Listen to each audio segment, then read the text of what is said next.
En dehors de ce monde-là, est-ce que c'était si toléré que ça, si accepté que ça? Je ne sais pas, un homme de 50 ans avec des jeunes filles de 13 ans? Ce n'était pas connu. Ce n'était pas connu et c'était beaucoup plus accepté, je le crois, parce qu'on ne connaissait pas. Et là, il y a une responsabilité des psychothérapeutes, psychanalystes et compagnie, parce qu'ils n'avaient pas mesuré, je pense, parce que ça ne les intéressait pas, c'était des enfants, hein, l'enfant ça n'intéresse pas grand monde, la gravité des agressions sexuelles contre les enfants.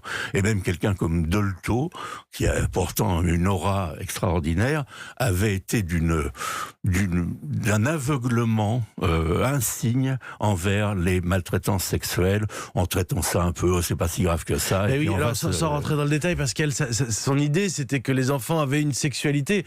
Elle n'a pas non plus dit qu'ils avaient une sexualité avec des hommes de 50 ans. Non, mais le problème de la sexualité infantile, c'est bien connu. Mais ça n'a rien à voir. C'est un autre débat. Ce qu'il faut comprendre, c'est que la sexualité génitale, c'est pas fait Pierre pour les enfants. Je voudrais un instant qu'on s'arrête sur le mot que vous avez employé, le mot d'omerta. Quand vous dénoncez, quand vous alertez, et je dois préciser aussi que d'ailleurs, il n'a pas reçu le prix du roman de l'Académie française après votre alerte. Donc ça a marché. Quand vous dénoncez, on vous accuse de censure. Et là, vous apercevez que Gabriel Matzneff est protégé complètement.